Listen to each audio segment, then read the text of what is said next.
Assalamualaikum warahmatullahi wabarakatuh. Kami dari kelompok 1 yang beranggotakan saya sendiri Atep Aris Mukmin, Saya Awan Purnama. Saya Rizky Lastri. Saya Putri Handayani. Dan ada Timadiani. Saya Lena Sabila. kami mahasiswa Universitas Terbuka dari Salut Bandung Selatan akan mempraktikkan mata kuliah praktikum IPA di SD. Ada 3 kegiatan praktek yang akan kami lakukan. Kegiatan praktek pertama yaitu Ciri-ciri makhluk hidup. kegiatan praktek kedua yaitu Simbiosis. kegiatan praktek 3 yaitu Pertumbuhan, perkembangan, dan perkembangbiakan. saksikan terus ya. Kegiatan praktikum yang pertama, yaitu ciri-ciri makhluk hidup. Yang kedua, gerak pada tumbuhan. Tujuannya yaitu mengamati ciri-ciri makhluk hidup yang ada di sekitar tempat tinggal, mengamati gerak seismonasti dan niktinasti, mengamati gerak geotrofisme negatif pada tumbuhan.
Berdasarkan hasil praktikum yang telah dilakukan, dapat disimpulkan bahwa hasil pengamatan menunjukkan bahwa tumbuhan dan hewan sama-sama menunjukkan ciri-ciri kehidupan, meskipun dengan cara yang berbeda.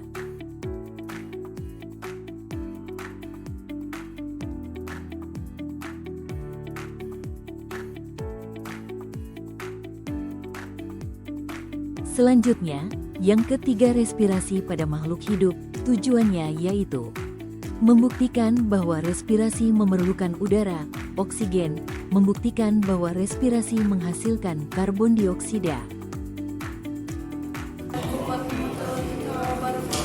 Nama saya Rina Sabila. Saya akan mempraktekkan tentang respirasi pada makhluk hidup. Tujuannya adalah membuktikan bahwa respirasi memerlukan udara atau oksigen dan membuktikan bahwa respirasi menghasilkan karbon dioksida. Di sini ada alat atau bahan-bahan yang akan digunakan. Nah, ada 3 botol kaca, ada air, dan ada kapur sirih. Nah, setelah itu ada pewarna makanan, ada kapas, ada plastisin, ada kacang, dan ada jangkrik. Oke, pertama-tama kita masukkan kapur sirih ini ke dalam air. Kita masukkan ke botol. Dicukupkan untuk isi. Nah, kita masukkan kapas ini ke dalam botol. Setelah dirasa cukup, nah kita masukkan kacang ini ke botol. Lalu masukkan hewan yang kering ke dalam botol. Dan yang satu tidak memakai hewan atau tumbuhan. Oke, mari kita amati. Ini yang ada tumbuhan, ini yang ada hewannya, dan ini tidak ada hewannya. Setiap 5 menit sekali. Nah, kita amati setiap 5 menit sekali. Ini yang ada tumbuhan, ini yang hewan, dan ini yang tidak ada tumbuhan dan hewan. Bismillahirrahmanirrahim. Assalamualaikum warahmatullahi wabarakatuh. Kembali lagi bersama saya Reina Salsabila. Saya akan melakukan praktikum respirasi menghasilkan karbon dioksida. Bahan-bahan di sini ada air kapur yang sudah saya diamkan selama 12 jam. Ada 3 botol, ada pastisir, ada centong, ada gunting, dan ada sedotan. Oke, kita memakan botol-botol ini dengan inisial. Ini botol inisial A. Kita masukkan hanya air saja ke dalam botol.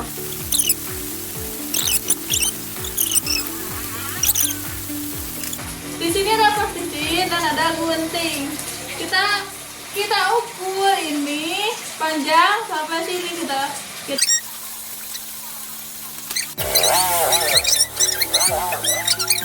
A, apakah ada reaksi? Oke, ternyata ada reaksi teman-teman. Tadi ada airnya keluar dari sini, tuh. Kita coba yang B. Apakah yang B bisa keruh? Wah, yang B muluk-muluk. Yang ketiga, yang C.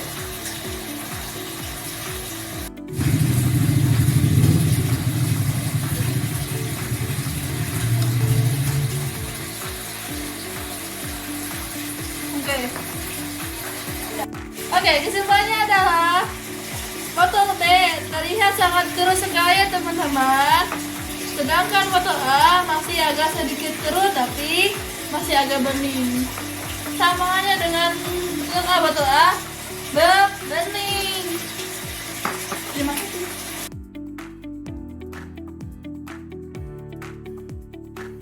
Berdasarkan hasil praktikum yang telah dilakukan, dapat disimpulkan bahwa respirasi merupakan proses penting bagi makhluk hidup untuk mendapatkan energi dari makanan. Dan juga, respirasi adalah proses pertukaran gas yang menghasilkan energi bagi makhluk hidup untuk melakukan berbagai aktivitas kehidupan. Selanjutnya, kegiatan praktikum 2 yaitu simbiosis. Kegiatan praktikum simbiosis ini meliputi simbiosis parasitisme, komensalisme, dan mutualisme. Untuk tujuannya simbiosis parasitisme bagi parasit atau pihak yang diuntungkan yaitu untuk kelangsungan hidup dan tempat reproduksi mereka. Nah, teman-teman, ini adalah contoh pertama yaitu simbiosis parasitisme, yaitu terdapat lalat dan buah. Lalat di sini yaitu mendapatkan keuntungan berupa tempat berkembang biak dan sumber makanan untuk keturunannya. Dan pihak yang dirugikannya yaitu buah. Mengapa? Mengalami kerugian karena rusak, membusuk, dan kualitasnya menurun dan seringkali gugur sebelum matang. Nah, proses serangan ini ada 5 proses yaitu pencarian inang, peletakan telur, perkembangan larva, kerusakan buah, dan buah gugur. Nah, dampak dari kerusakan ini yaitu kerusakan langsung, kehilangan hasil panen, dan kerugian. Untuk yang kedua yaitu kutu dan kucing. Kutu mendapatkan keuntungan yaitu makanan atau nutrisi dan tempat tinggal reproduksi. Dan kucing mengalami kerugian yaitu iritasi, gatal, kerusakan kulit, anemia, penularan penyakit seperti cacing pita dan bakteri. Untuk yang ketiga yaitu kutu dan manusia. Kutu mendapatkan keuntungan yaitu makanan dan tempat tinggal, sedangkan manusia mengalami kerugian yaitu gatal, iritasi, dan susah tidur. Nah, yang selanjutnya yaitu ada keong dan padi. Keong mas mendapatkan keuntungan mutlak berupa makanan dan habitat untuk bertahan hidup dan berproduksi di sawah yang tergenang air. Sedangkan tanaman padi mengalami kerugian yang mengakibatkan kerusakan jaringan, gagal tumbuh, dan akhirnya mati. Nah, untuk yang terakhir yaitu nyamuk dan manusia. Nyamuk mengalami keuntungan yaitu sumber makanan dan mekanisme gigitan. Sedangkan manusia mengalami kerugian yaitu alergi dan gangguan fisik. Kerugian paling berbahaya yaitu penularan penyakit. Yang ditularkan nyamuk termasuk malaria, DBD, dan filaria. Nah, jadi teman-teman, pada video tersebut adalah di mana hubungan timbal balik antara dua organisme, di mana salah satu organisme diuntungkan dan salah satu organismenya dirugikan. Nah, untuk tujuan mutualisme yaitu memperoleh manfaat bagi kedua pihak, contohnya seperti makanan, perlindungan, atau reproduksi. Sedangkan komensalisme bertujuan untuk memperoleh manfaat bagi satu organisme tanpa merugikan yang lain, misalnya tempat tinggal dan sumber makanan. Teman-teman, di sini aku akan menjelaskan tentang simbiosis komensalisme yang merupakan ketergantungan dari dua makhluk hidup. Simbiosis satu ini dianggap sebagai simbiosis yang netral karena ketika salah satu makhluk mendapatkan manfaat dan keuntungan dari makhluk lainnya, makhluk yang berinteraksi tidak merasakan kerugian maupun keuntungan. Contoh yang pertama ada burung dan pohon. Burung bertengker dan membuat sarang di cabang pohon. Pohon tidak rusak dan tidak terganggu. Untuk contoh yang kedua ada pohon mangga dan bunga anggrek. Bunga anggrek tumbuh menempel di batang pohon mangga. Anggrek mendapatkan tempat hidup dan sinar matahari yang cukup. Pohon mangga tidak dirugikan maupun diuntungkan karena contoh yang terakhir ada kerbau dan burung. Burung hinggap di tubuh kerbau mencari serangga. Burung diuntungkan sedangkan kerbau tidak dirugikan. Nah, sekarang kita ke simbiosis mutualisme. Simbiosis mutualisme adalah hubungan antara dua makhluk hidup yang saling menguntungkan. Kedua organisme yang terlibat memperoleh manfaat dari interaksi tersebut tanpa merugikan salah satu pihak. Hubungan ini berperan penting dalam menjaga keseimbangan ekosistem dan kelangsungan hidup organisme. Contoh yang pertama ada manusia dan tumbuhan. Hubungan manusia dan tumbuhan adalah simbiosis mutualisme. Manusia dan tumbuhan saling menguntungkan karena kedua belah pihak mendapatkan manfaat seperti oksigen dan karbodioksida, sumber pangan, perlindungan dan penghijauan lingkungan, serta pemanfaatan ekosistem. Contoh yang kedua ada semut dan daun. Semut mendapatkan makanan dari nektar yang dihasilkan daun atau tunas tanaman. Tanaman mendapatkan perlindungan dari serangan hama karena semut aktif mengusir atau memakan hama yang mengganggu daun dan tunas. Hubungan ini bersifat saling menguntungkan sehingga mendukung pertumbuhan dan kelangsungan hidup kedua organisme. Nah, sekarang contoh yang terakhir ada kupu-kupu dan daun atau bunga. Kupu-kupu memperoleh makanan dari nektar, bunga memperoleh bantuan penyerbukan. Hubungan ini menunjukkan simbiosis mutualisme karena kedua pihak saling menguntungkan.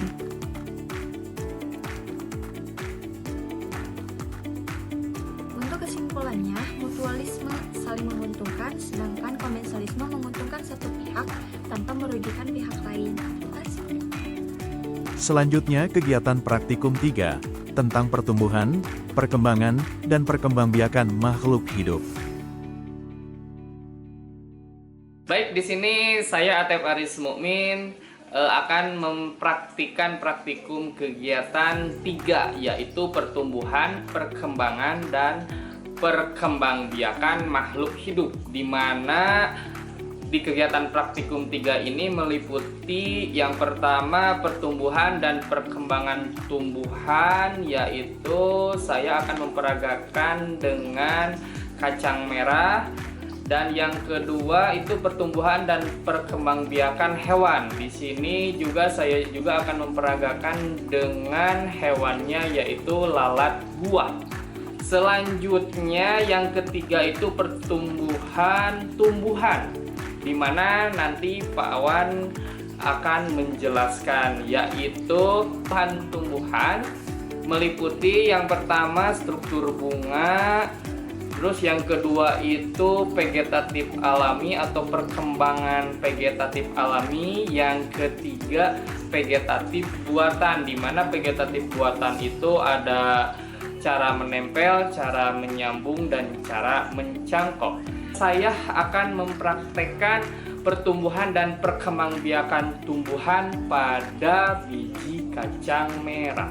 Tujuannya yaitu mengamati pertumbuhan dan perkembangan tumbuhan kacang merah. Baik, di sini saya akan menyiapkan dulu bahan-bahan dan alat-alat untuk pendukung pertumbuhan dan perkembangbiakan tumbuhan pada kacang merah ini. Pertama kita siapkan kacang merah. kacang merah. Selanjutnya untuk media tanamnya di sini ada kapas, tisu untuk nantinya kita lihat perkembangan pada botol. Dan yang terakhir yang paling penting itu adalah air ya. Pertama-tama kita masukkan seluruh kacang merah ke dalam air. Nah, nanti ini kita simpan selama 1 malam. Selanjutnya kita siapkan dulu media tanamnya. Di sini aku langsung menyusun kapas-kapasnya ke dalam media tanam, kemudian aku melipat-lipat tisu dan secukupnya saja.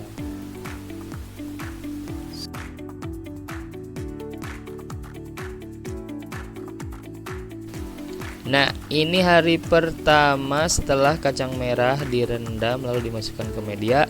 Ini hari kedua, akar kurang lebih 1 cm. Selanjutnya ini hari ketiga, ya, akar mulai bercabang dan ini hari keempat. Ada kurang lebih 1 cm itu batang, dan ini hari kelima tumbuh batang dan juga akar ya, lumayan panjang, ini kurang lebih 5 cm.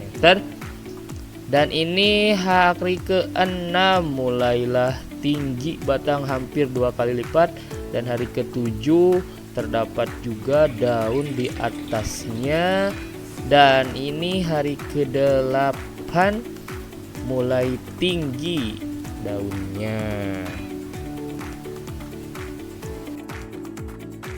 Dari hasil praktikum pertumbuhan dan perkembangan tumbuhan pada kacang merah dapat disimpulkan bahwa tumbuhan kacang merah mengalami pertumbuhan dan perkembangan secara bertahap, dimulai dari biji, kemudian berkecambah, kemudian tumbuh daun, hingga menjadi tanaman muda. Pertumbuhan kacang merah ini dipengaruhi juga oleh faktor lingkungan seperti air, cahaya, matahari, suhu, dan kesuburan tanah. Maka semakin baik kondisi lingkungan dan perawatannya, maka pertumbuhan tanaman kacang merah akan semakin cepat dan sehat. Selanjutnya, pertumbuhan dan perkembangan hewan, lalat buah, tujuannya ialah 1. Mengamati pertumbuhan dan perkembangan lalat buah, Drosophila sep, dari telur sampai imago dewasa. 2. Mengetahui lamanya siklus hidup lalat buah. Saya di sini akan mengamati pertumbuhan dan perkembangan pada hewan, khususnya yang saya akan amati proses pertumbuhan dan perkembangan hewan itu adalah ini ada lalat buah. Selanjutnya untuk media makannya yaitu ada tape secukupnya, kemudian ada pisang, kemudian ada 2 botol potas sosis dan juga tisu. Nah, tujuan dilakukannya praktek ini yaitu mengamati pertumbuhan dan perkembangan lalat buah atau Drosophila sp. Dan tujuan kedua adalah untuk mengetahui lamanya hidup hewan lalat buah. Yang pertama-tama yang kita lakukan adalah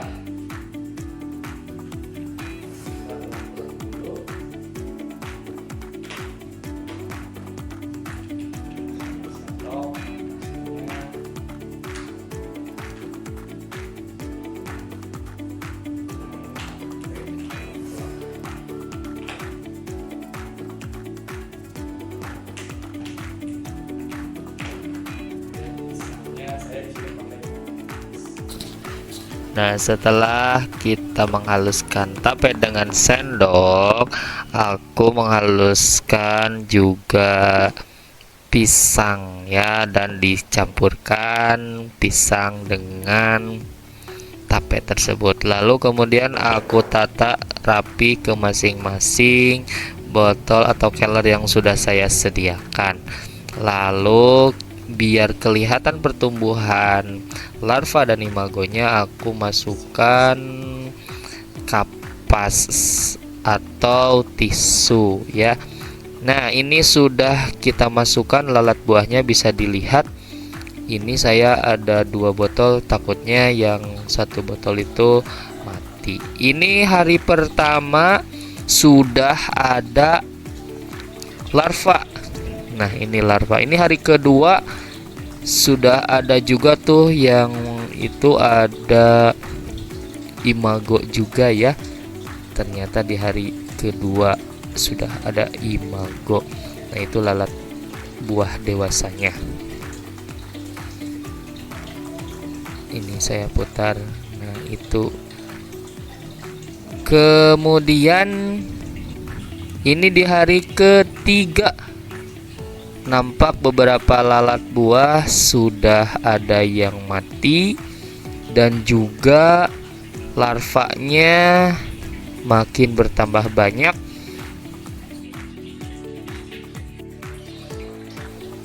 Di hari yang keempat semakin banyak, tadinya larva menjadi imago. Itu imago yang kuning-kuning kecil ini yang keempat.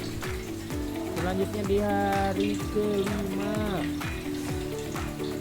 ada semakin banyak lagi larva dan juga imago, dan ada beberapa ekor lalat buah dewasa yang telah.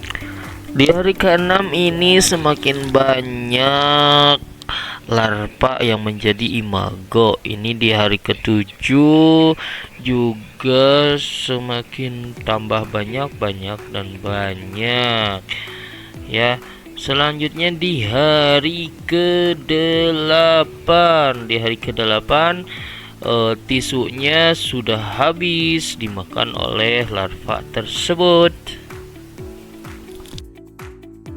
Dari hasil pengamatan yang saya lakukan, dapat disimpulkan bahwa lalat buah itu mengalami pertumbuhan dan perkembangan melalui proses metamorfosis sempurna, di mana metamorfosis sempurna lalat buah itu ada 4 tahap. Yang pertama telur, yang kedua larva, yang ketiga pupa, dan yang keempat imago.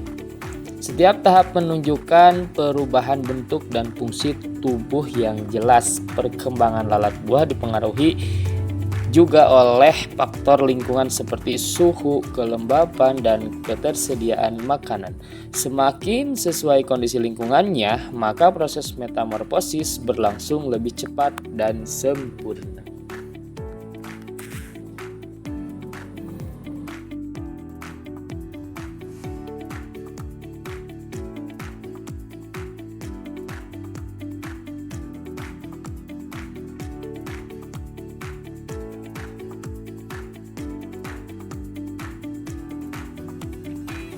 Saya Awan Purnama akan mengamati sekaligus mempraktikkan perkembangan biakan pada tumbuhan yang meliputi struktur bunga.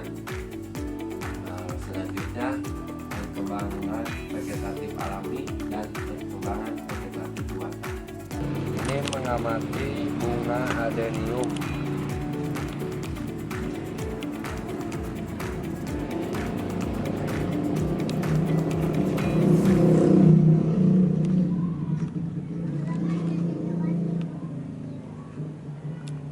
Ada bunga adenium, di sini ada bagian putih, selanjutnya ada benang sari, selanjutnya ada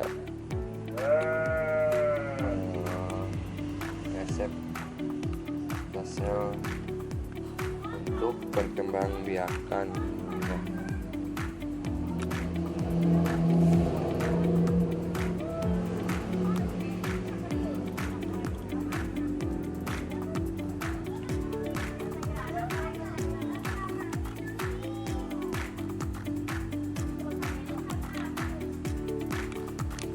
Ini namanya cecer bebek, perkembang biakan vegetatif alami. Ini akan menjadi bakalan anak.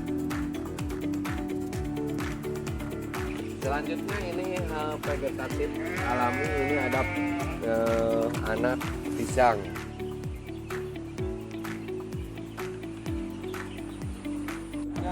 Vegetatif alami ada bambu, ini ada tunas barunya. Vegetatif alami ada strawberry, ini bakalan jadi anaknya. Selanjutnya ini vegetatif alami ada jahe, ini bakalan tunas.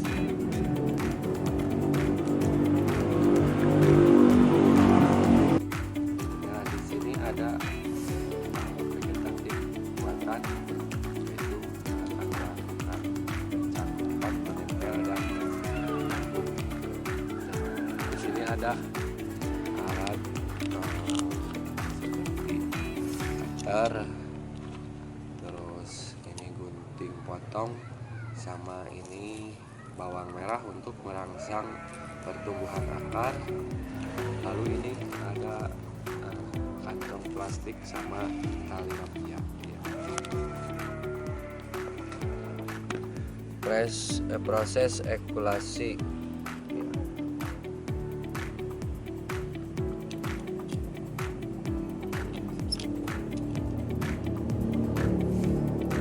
Sambung.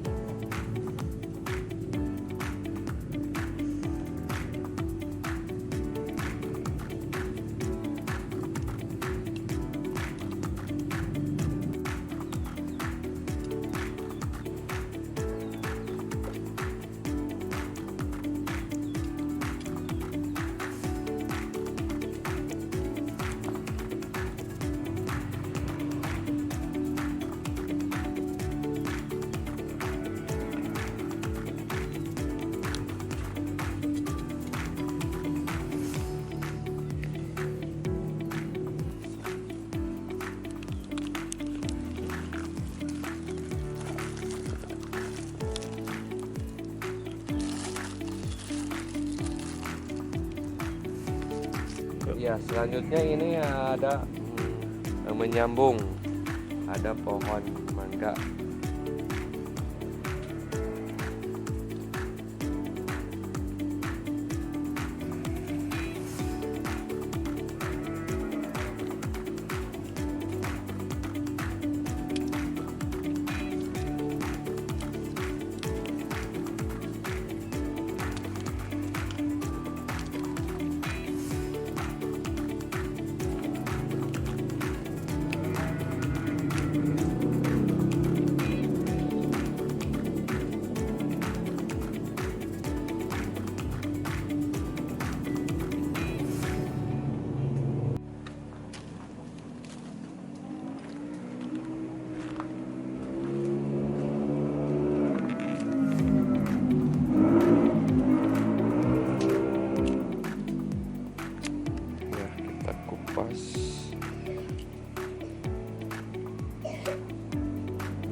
Supaya tidak ada udara yang masuk.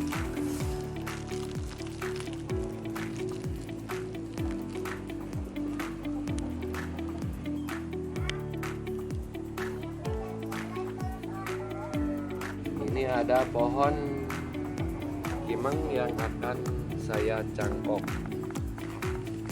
Pertama-tama saya akan kupas kulitnya dahulu secara melingkar.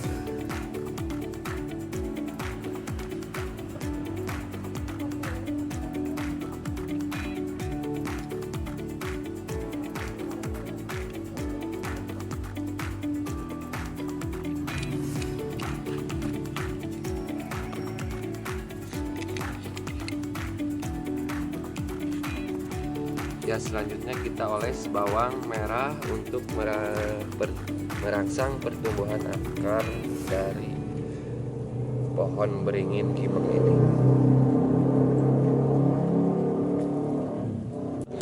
Ya, kita bungkus sama plastik.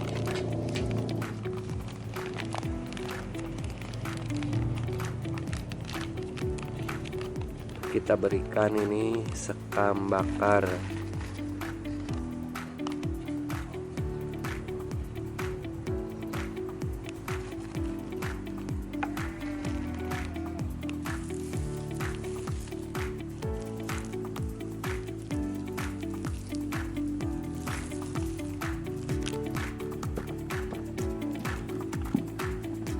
Jadi kesimpulannya itu setiap makhluk hidup mengalami pertumbuhan dan perkembangan sesuai jenis serta memiliki cara berkembang biakan yang berbeda-beda.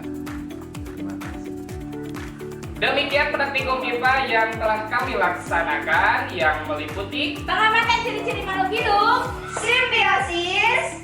Hingga pertumbuhan dan perkembangbiakan. Nah, teman-teman, dari kegiatan ini dapat kita simpulkan bahwa pertumbuhan dan perkembangbiakan makhluk hidup itu sangat unik dan menakjubkan. Terima kasih telah menyaksikan video dari kami. Kurang lebihnya mohon maaf. Kami akhiri. wassalamualaikum warahmatullahi